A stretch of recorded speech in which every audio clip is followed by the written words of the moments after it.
Hi, today I'd like to talk about anxiety. And I have to say, I've been worrying about this all day. No, no, sorry, that was just an anxiety joke.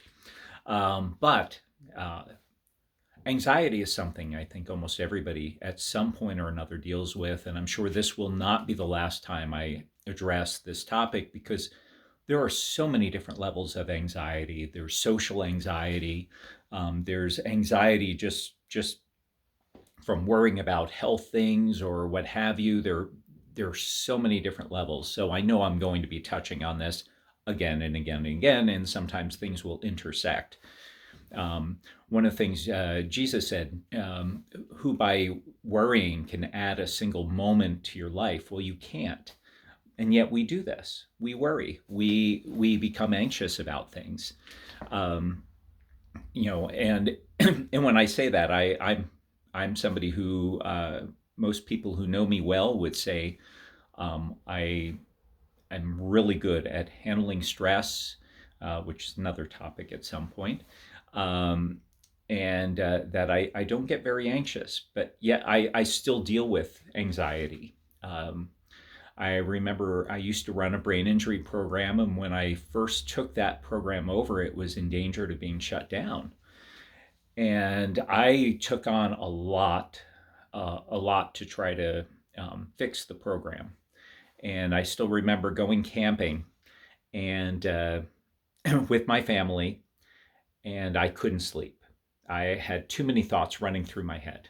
Absolutely, it didn't help that there was a rock in the in on my back, but that's something else. Um, but I couldn't sleep. I got up and I was walking around, and finally I realized I'm like, okay, I just need to write down all the thoughts that are on my head and write them down so that I don't have to think about them. If they're written down, I wake up, they're there. They're still there. I can look at them then. And I almost did it as when I wrote them, I thought, okay, I'm taking them out of my mind, putting them on paper, and I'm not going to think about them because I needed sleep. Uh, in my defense, I came up with, I think, if I remember correctly, was about 26 different things that I needed to do, almost all of which were really important.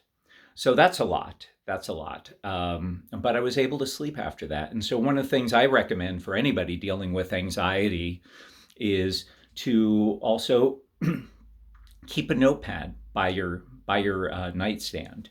Journaling is always a very good thing to do, but if you wake up and you've got thoughts, start jotting them down, and think about it from the standpoint of you're removing them from your brain, you're putting them on paper, and you don't have to deal with them. Not at that moment. You can deal with them later. The other thing too is that anxiety, often we worry about things that don't come to pass.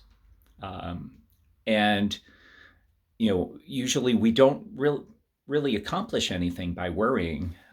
You can think of different plans, what you should do in a certain situation, but actually, the actual worrying doesn't do a whole lot other than maybe shorten your lifespan.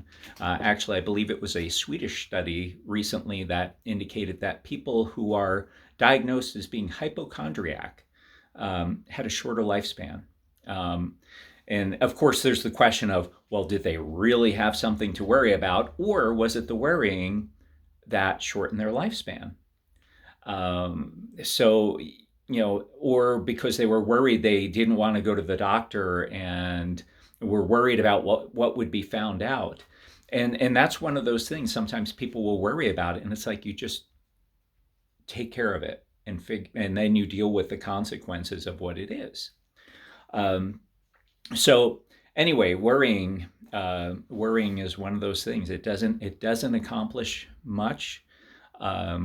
Sometimes people will worry about what other people think of them, um, and that's very common. I think almost everybody, if you will think about that to some extent, and that goes back to being who you are, being sure in yourself, And if somebody is critical of you and you worry about that criticism, you need to reflect on that. And you think, okay, first of all, you take that criticism in and you look at it, and is it valid?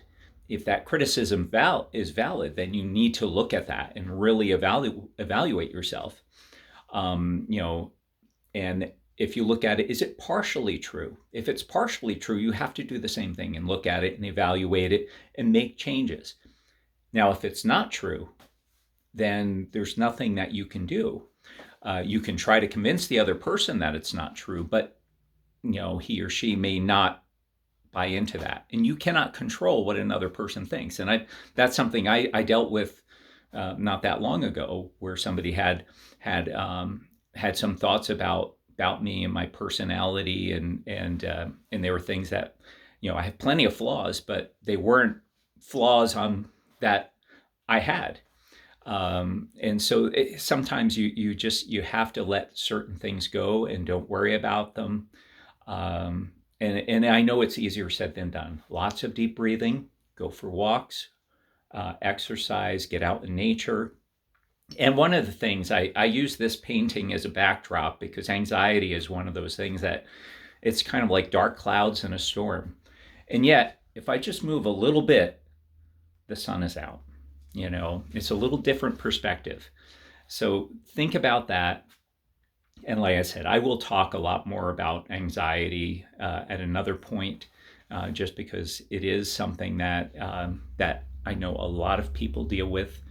And it would be great if people weren't as anxious. One of the things I'm working on a book, and one of the things that I write about, because having an autoimmune disease, initially there's so much anxiety about what's going to happen, but I also was trying to run a race at one point and wanted to break 1:40 for a half marathon. This was just a goal that I had, and I felt my clock was slipping away because of the health issues that I thought, oh, this is never going to happen.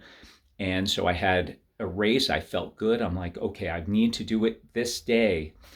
And as soon as I started the race, I was in so much pain. My joints were arthritic, and I struggled. I missed my 1:40 mark by 51 seconds, which was still a great race, but it was incredibly painful. I even thought about dropping out. And then I had to ask friends that were with me that knew me well. I asked, was I anxious about this? And they were like, oh yeah. So even though I didn't feel I was that anxious about it, people who knew me well knew I was anxious about wanting to break that 1:40 mark, which I've since done, but I had to not worry about it to do it. Go figure. Anyway, try not to worry too much. Life is short, and you'll hear me say that a lot because it is. The worrying is not going to change anything. Try to take it from your mind, put it away, put a smile on your face, and look at something that's beautiful that's out there.